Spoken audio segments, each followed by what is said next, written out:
Buenas noches. Actividad número 2. Psicología, educación y Estado. Esta actividad ha sido realizada por mi compañero Juan Carlos Álvarez y quien les habla, Alba Villamizar.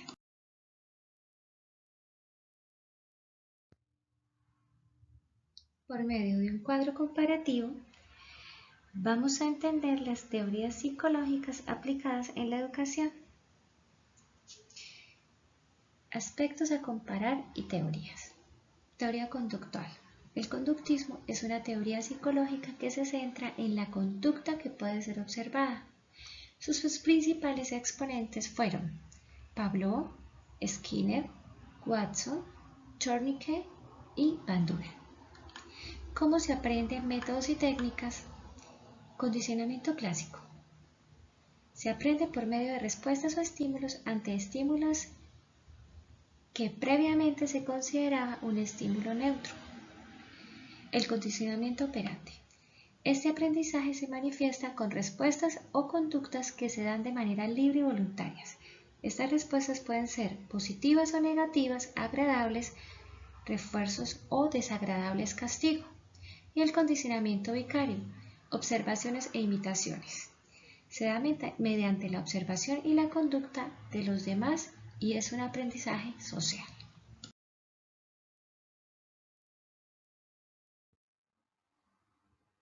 El rol del estudiante en la teoría conductual. Debe ser activo en sus procesos de aprendizaje. Sus procesos de aprendizaje tienen un mayor éxito gracias a la motivación y atención. Gracias al desarrollo cognitivo, el estudiante es más efectivo en su proceso de aprendizaje. El rol del docente. El rol del docente debe tratar de asociar estímulos desde un principio, neutros con estímulos positivos. El fin es que se produzcan sentimientos agradables en los alumnos. En el condicionamiento operante, el docente debe fomentar y mejorar en el principio, reforzando las conductas positivas del alumno, es decir, aquellas conductas que presentaban un valor educativo. Y en el condicionamiento vicario, el docente debe garantizar los procedimientos para facilitar el aprendizaje de los estudiantes, como el modelado guiado con refuerzo y el modelado participante al modelado gradual. El rol del psicólogo educativo es realizar evaluaciones psicológicas y diagnósticos psicológicos a los estudiantes. El psicólogo debe tener claras las finalidades que cada estímulo presenta para que el resultado sea lo más fiel lo posible a lo esperado. Conceptos básicos, específicos y palabras claves. Enseñanza, conducta, estímulo, respuesta, aprendizajes, refuerzos y estímulos. Teoría cognitiva. Se basa por procesos en los que el individuo adquiere los conocimientos. Los principales exponentes fueron Piaget, Vygotsky, Brunner, Husserl y Erik Erikson. Piaget nos habló sobre el desarrollo por etapas. Vygotsky hablaba del desarrollo cognitivo mediante la interacción social. Brunner decía que el aprendizaje era por descubrimientos. David decía que la idea de aprendizaje significativo era que solo puede nacer cuando los nuevos conocimientos tienen un significado a la luz de los conocimientos que ya se tienen. Y Erik Erikson hablaba sobre la teoría de la sociedad que moldea el desarrollo del ser humano. ¿Cómo se aprende en la teoría cognitiva? Métodos y técnicas. Durante este proceso es muy importante la relación que existe entre los conocimientos previos de los nuevos, porque es allí donde se produce la ampliación de las redes conceptuales. La manera como se aprende, sin embargo, es un proceso algo más complejo. Durante este proceso se pueden diferenciar 3 etapas. Acrecentamiento, la cual consiste en acumular conocimientos en la estructura de la memoria. Estructuración, la cual consiste en formar las estructuras conceptuales apropiadas. Y afinamiento consiste en el uso eficiente de este conocimiento. Rol del estudiante. El rol debe ser activo en su proceso de aprendizaje, ya que posee suficiente competencia cognitiva para aprender y solucionar los problemas. El rol del docente, se desempeña en organizar y desarrollar experiencias dedicadas que favorecen el aprendizaje del alumno. Y en el rol psicológico educativo es vigilar y implementar estrategias asegurando que los procesos se lleven a cabo para los resultados, los cuales la adquisición del lenguaje, la resolución de los conflictos, la toma de decisiones, desarrollo cognitivo y inteligencia. Conceptos específicos o palabras claves: aprendizaje, pensar, conocer, acto mental y cognición.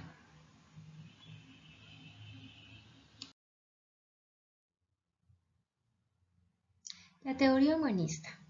Los principales exponentes son Abraham Maslow, Carl Rogers, Gordon Allport y Erich Fromm. ¿Cómo se aprende? Métodos y técnicas. Esta teoría se destaca por la salud mental, la felicidad, la satisfacción y la importancia que tiene cada individuo.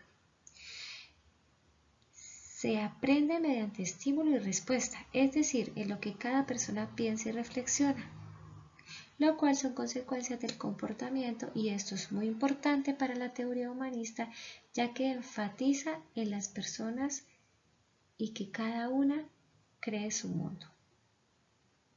Las experiencias es la base del estímulo de todo aprendizaje. Abraham Maslow, considerado el padre de la psicología humanista, dice que la educación promueve a un sistema que estimule al estudiante a esforzarse.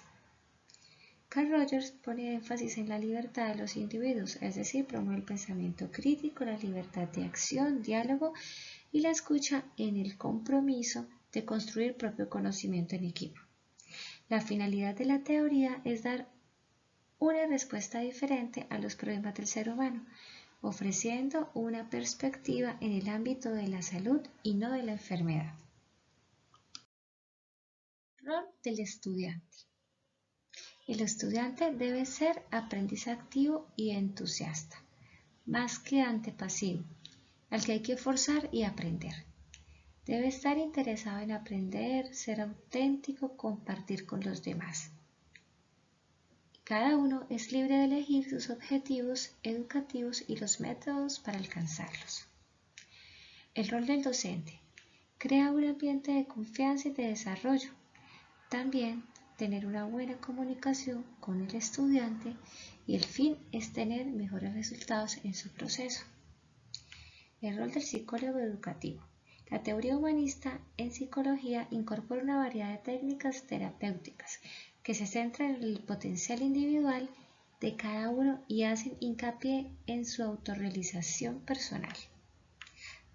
Conceptos específicos o palabras clave: aprendizaje, facilitación, conocimiento y necesidades básicas. Teoría constructivista. Principales exponentes: Jean Piaget, Jerome Burnett, Lev Vygotsky y David Altshuler. ¿Cómo se aprende? Métodos y técnicas. Este enfoque plantea una interacción y un intercambio de conocimientos entre el docente y los alumnos, de tal forma que se pueda llegar a una síntesis productiva para ambos y, en consecuencia, un aprendizaje significativo. En lugar de que los estudiantes confíen en la información de otra persona y la acepten como verdad, la teoría constructivista del aprendizaje respalda que los estudiantes deben estar expuestos a datos y fuentes primarios y tener la capacidad de interactuar con otros estudiantes para que puedan aprender y incorporar sus experiencias ante el aprendizaje.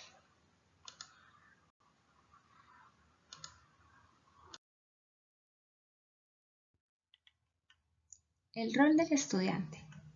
El alumno es quien construye el conocimiento y aprende. La enseñanza ocurre no solo cuando manipula, explora, descubre y inventa, sino también cuando el estudiante sabe leer y escuchar. La actividad mental constructiva del alumno se aplica a los contenidos que ya posee. El estudiante reconstruye objetos de conocimiento, ya que están construidos, y un ejemplo de esto es que el proceso del aprendizaje de la lengua escrita ya está elaborado, pero debe ser construido para poderse aprender.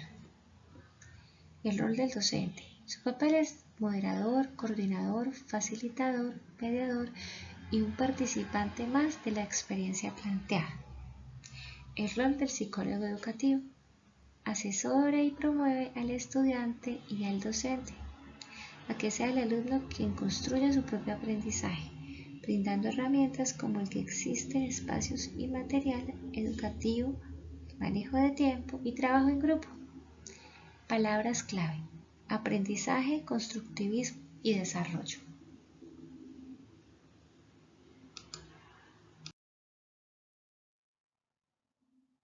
Marco legal relacionado con la psicología educativa. El rol del psicólogo educativo a la luz de la ley en Colombia. Constitución Política de Colombia, artículo 67. Dice que la educación es un medio de formación personal, cultural y social, la cual se basa en una concepción integral del individuo, donde su dignidad, de sus derechos y deberes. Constitución del 91, artículo 67. También nos habla que la educación formará al individuo con el respeto por los derechos humanos, paz y democracia. Con la educación se tiene acceso al conocimiento, ciencia y demás. Valores de la cultura. La educación será gratuita en las instituciones del Estado y esto está regulada y vigilada con el fin de velar que sea de calidad y por el cumplimiento de sus objetivos. El Estado, la sociedad y la familia son responsables de la educación y esta será obligatoria. Ley 115 de 1994. Es la Ley General de la Educación. En el artículo 1 dice que está regulada el servicio público de la educación, su función es social y va de acuerdo con las necesidades e intereses de los individuos, la familia y la sociedad. El artículo 2 dice el servicio educativo y habla sobre la referencia a las normas jurídicas y programas circulares, educación por niveles y grados y educación formal y no formal y establecimientos educativos. El artículo 3 presenta el servicio educativo y ofrece a las instituciones. El artículo 4 habla de la calidad y el cubrimiento del servicio. Estado y sociedad a la familia deben velar por la calidad de la educación, el fácil acceso a esta y demás factores que favorecen para la educación de la calidad. Y el artículo 5 dice y habla sobre los fines de la educación. Habla del desarrollo de la personalidad sin limitaciones en el proceso integral física, psíquica, intelectual, moral, social y demás. Habla del respeto de la vida y los demás derechos humanos y participa en la toma de decisiones que lo afectan. Ley 30 de 1992. Es la Ley de Educación Superior. Es el conjunto de normas, reglamentos y estatutos que regulan el funcionamiento de la educación superior en Colombia. De aquí se desprende el artículo 2, el cual habla del servicio público, la educación superior como un servicio público que puede ser ofrecido por el Estado por medio de sus instituciones. Y también nos habla acá del artículo 117 sobre los programas. Las instituciones de educación superior deben adelantar programas de bienestar atendidos como el conjunto de actividades que orientan el desarrollo físico, psíquico, afectivo, espiritual y social de los estudiantes, docentes y personal administrativo. Hablamos acá también del Plan Decenal de la Educación 2016-2026. Este plan es el conjunto de propuestas o acciones y metas que expresan la voluntad educativa del país por los siguientes 10 años. Los principios orientadores. Principalmente aportar a la constitución de una cultura ciudadana y un desarrollo individual y colectivo que contribuyan a las transformaciones sociales, políticas, económicas y culturales que requiere el país. Para ello la condición es entender la educación como un derecho cuyo acceso o disfrute debe ser garantizado por el Estado. Esto no será posible sin construir una educación pública robusta y de calidad, así como gratuita en la oferta estatal.